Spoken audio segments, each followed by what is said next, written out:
La bienheureuse Anouarité Nengapeta a été déterrée 2 fois. Son corps repose actuellement à la cathédrale Sainte-Marie de l'Enfant Jésus d'Issiro en attendant la construction du basilique où elle va se reposer pour l'éternité. Découvrons la 3e tombe de la bienheureuse Anouarité. Oui, studio, je suis bel et bien à Isiro, dans la province du Haut-Ouélé, précisément devant la cathédrale Sainte-Thérèse de l'Enfant Jésus, la patronne de la nouvelle mission. C'est ici, dans cette cathédrale, où se trouvent les restes de la bienheureuse Marie-Clémentine Anouarité Nengapeta. C'est donc sa 3e tombe.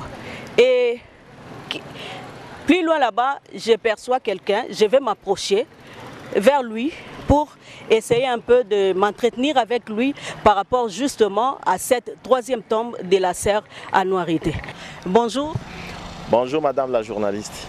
Pouvez-vous vous présenter s'il vous plaît, qui êtes-vous? Je suis monsieur l'abbé Achille Magbada. Je suis l'actuel curé de la paroisse cathédrale Sainte-Thérèse de l'Enfant Jésus d'Issiro.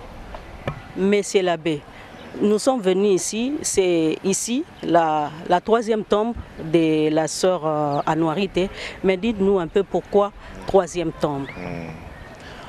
La 3e tombe parce que après la première exhumation, à la première tombe de Dingilipe, qui se situe à distance de 8 km d'ici. Bon, le corps a été enterré. Nous pouvons nous approcher pour essayer de visiter aussi. Oui, le corps a été enterré dans un cimetière qui n'est pas loin d'ici, en 1965. Alors de là, il a été de nouveau transféré dans cette cathédrale en 1978. Et c'est depuis cette année-là que le corps se trouve ici, dans cette cathédrale. Et vous pensez que c'est la dernière tombe? Non, parce que le corps est ici, je dirais, comme en transit, quoi. En attendant la construction du grand sanctuaire où il va reposer définitivement. Mais pour le moment, il est encore ici. Depuis 38 ans. Les grands sanctuaires là, pourquoi on va encore déloger les corps là-bas? Oui, c'est un sanctuaire qui sera construit justement à l'intention de la bienheureuse Anouarité.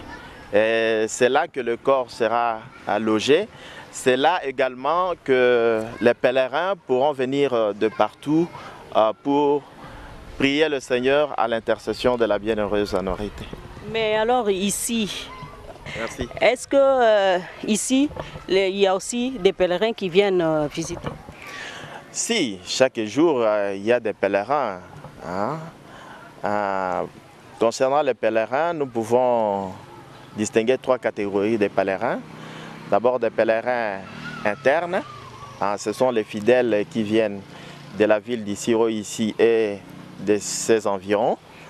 Ceux-là sont fréquents, sont réguliers dans l'église. Ils viennent presque chaque jour pour se recueillir auprès de la tombe de la bienheureuse Anouarité.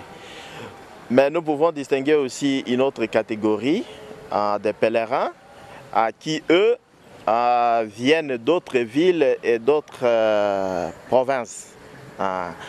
Au courant de l'année, nous en recevons aussi beaucoup, surtout qui viennent ici à Issiro dans le cadre des missions. Des missions, ce sont souvent les agents, les fonctionnaires de l'État, des agents de différentes entreprises. Alors, quand ils arrivent ici à mission, souvent ils ne manquent pas de passer à la cathédrale pour se recueillir auprès de la tombe. Mais il y a aussi d'autres fidèles qui viennent d'ailleurs pour faire leur pèlerinage ici, donc à la veille du 1er décembre le 30 novembre de chaque année, il y a un grand pèlerinage ici à Isiro. Et pourquoi vous avez choisi cette date-là? Bon, c'est juste la veille du 1er décembre, hein, le jour du martyr. Donc à la veille, il y a un grand pèlerinage qui part de Dingilipe pour chuter ici justement. Dingilipe, la première tombe, qui part de là pour chuter ici à la cathédrale où se trouve la 3e tombe. Mais qui était Anouarite? Bon, pour moi, Anouarite, c'est un modèle de la vie chrétienne, donc qui a su témoigner de son amour envers le Seigneur, en acceptant de verser son sang pour lui. Et personnellement, Anouarite est un modèle aussi de vie consacrée parce que, comme vous le savez, je suis prêtre, je suis consacré au Seigneur. Alors pour moi, Anouarite est un modèle de vie consacrée, spécialement un modèle de fidélité à ma consécration au Seigneur. Voilà. Et quel effet ça vous fait d'être les gardiens de Satan? Bon, pour moi, en tout cas, c'est une grande responsabilité. Je ne sais même pas si j'en suis digne. Vraiment, c'est une grande responsabilité. Je ne cesse d'y penser. Je dois veiller à ce que la tombe soit bien entretenue, que la tombe ne soit pas profanée, mais aussi que les chrétiens viennent nombreux se recueillir auprès de la tombe, mais aussi que les chrétiens imitent justement les vertus de notre bienheureuse. Mais dans la cathédrale, il n'y a que la tombe de la sœur Anouarite ou il y a encore d'autres personnes à l'intérieur? Parce qu'ici, on a aussi vu des tombes ici. Si, les tombes que vous voyez là, ce sont les tombes des abbés qui sont décédés. Il y a aussi quelques religieuses qu'on a enterrées ici. Mais depuis quelques temps, on n'enterre plus les personnes consacrées ici. Parce qu'il y a un nouveau cimetière qui est construit pour eux. Bon, maintenant dans l'église, nous avons 2 tombes. Nous avons la tombe, d'abord la tombe de la bienheureuse Anouarite, mais nous avons aussi la tombe du premier évêque octotone, donc du Milier, qui est aussi dans la cathédrale. L'archidiocèse du diocèse d'Isiro-Niangara, oui. Le pauvre monseigneur Ouma. Ambroise. Vous avez un message? Ah oui, un message pour nos fidèles. Ce lieu est un lieu saint. Nous avons le devoir, la responsabilité de l'entretenir. Mais un bon entretien requiert aussi de moyens conséquents, ce qui fait un peu défaut pour le moment.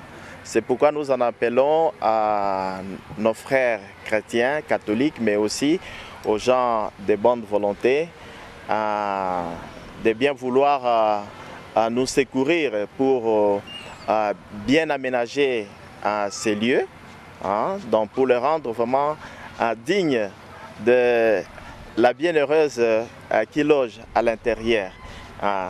Donc c'est rare de trouver des cathédrales ou des églises à travers le monde qui logent le corps d'un saint ou d'une sainte. Donc pour vous dire que ces lieux étaient grands lieux, dont nous devons nous préoccuper toujours. Mais pour l'entretenir comme il faut, comme je viens de le dire, en tout cas il nous faut de moyens. Donc nous demandons à nos frères chrétiens, catholiques, mais aussi aux gens de bonne volonté. Pourquoi pas aussi les gouvernements provinciaux, les gouvernements central au niveau de Kinshasa, parce que l'église ici peut faire partie aussi des patrimoines donc de notre pays, le Congo. Donc s'il y a lieu, qu'on se mobilise tous, en tout cas pour son entretien, pour son aménagement. C'est pourquoi nous sommes en train de nous battre. Merci, monsieur. Je vous en prie. Voilà, studio, vous avez suivi avec moi les pères. C'est lui qui est le responsable ici, en fait le gardien de la 3e tombe de la bienheureuse Marie-Clémentine Anouarite Nengapeta.